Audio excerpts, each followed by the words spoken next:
So in my last video, I showed you how I took off my back seats and added some light insulation behind the plastic panels of my car in order to get it ready for my budget platform build. In this video, I'll show you how I go from that to this. Come along for the ride. I started out by getting a wood pallet that I found being tossed out and taking it apart. I figured this, along with a few other pieces I had laying around, should be plenty for the build. Then I proceeded to sand all the pieces down so they're nice and smooth, free of splinters and any rough edges.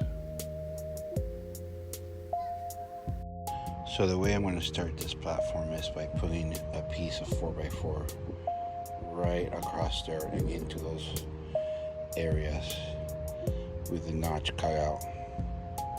So it's this kind of centerpiece, and then build from there out this way and from there back. Here's my centerpiece cut out. Let's see if it works. So I grabbed my centerpiece and brought it into the car. Decided to pop it in through the plastic. Get it at the right angle, pop it in, and it worked. It fits in perfectly, snug, like a glove. Oh yeah. Might be able to even put in some screws right there to hold it. We'll see.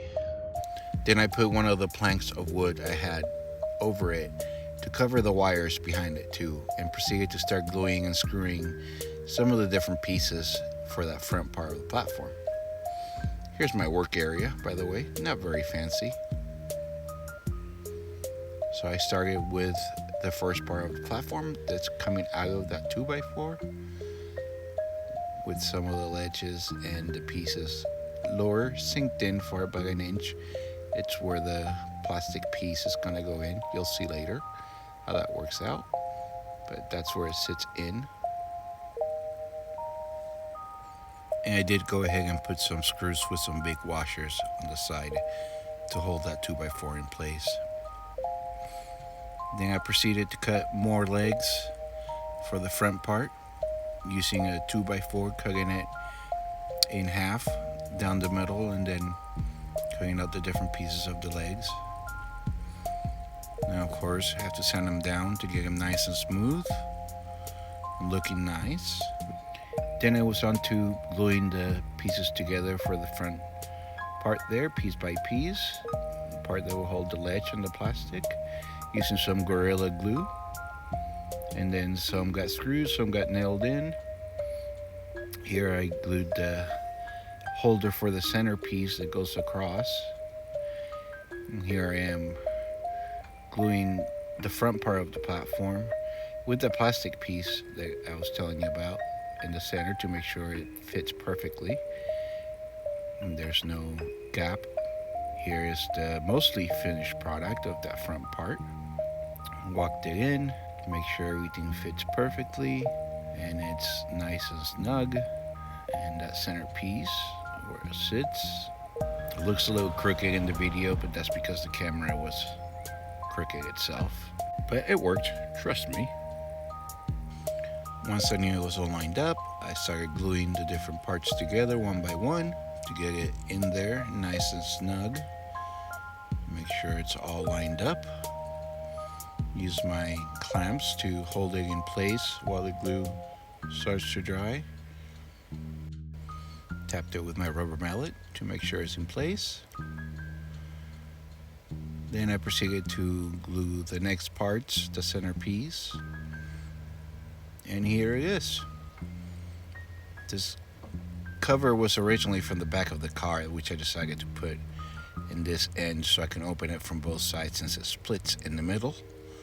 But as you can see, that's the reason why some parts are lower than the rest, is so that sits on top and inside the frame as such.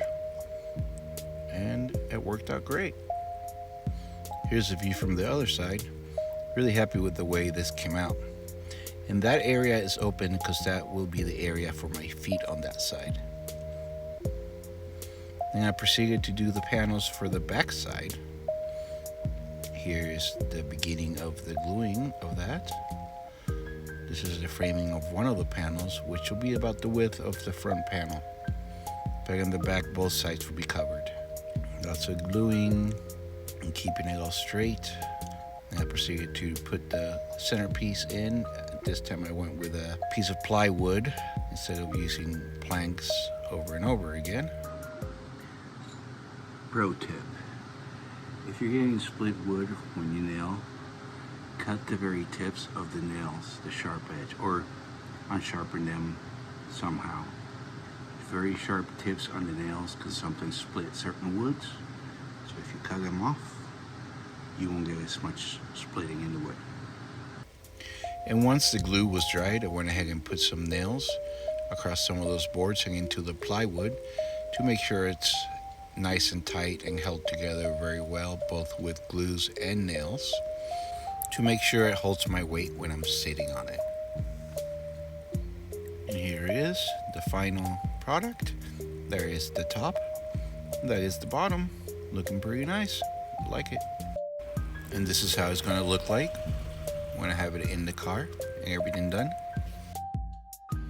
I still have to do the framing right at the bottom, which is just about one layer or so of wood.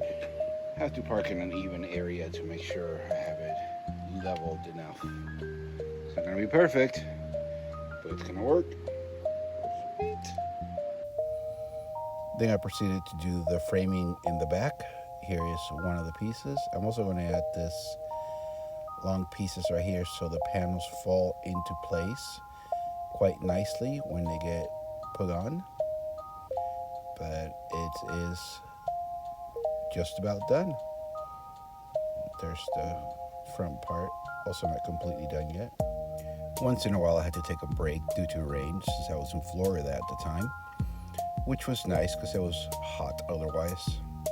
Here's the other panel, pretty much done. I did add some clear sealant to these and a lot of the parts, so if they ever get wet, they don't get too messed up. And I put some duct tape on the holes in the seats left behind, since some of those holes seem to go all the way through to the bottom. That way I get no bugs coming through. And then I got some light carpeting, which, by the way, this is the same material that I used for the light insulation behind the plastic panels. This is flooring material, usually the stuff that you put underneath vinyl flooring and such. Something that I also found being tossed away and grabbed for this build. And here is the final product, phase one at least. It only took me a couple weeks to build, and very little money since I upcycled most of the materials. Here it is from the back. And I did not put hinges on this because I wanted to be able to pull them out, not only for their access, but be able to open it from different sides. And so I can pull them out and eventually maybe make some legs and make them tables that I can hook on to the back of the car, or just put out into the campgrounds wherever I am. So I hope you enjoyed this video and got some use out of it, maybe some ideas. If you liked it, please like and subscribe. I will be heading from Florida to Oregon, and we'll be putting my travel videos as well on here. And if you like the background music, by the way, that is my original music. It is on my other channel. I would put the link to the video for this song in the description down below. So thank you for watching. I hope you guys have a great day and safe travels. Just spent the first night in my car, my new setup. It's a mess, but I think we agree that it was quite comfy, but it's a mess.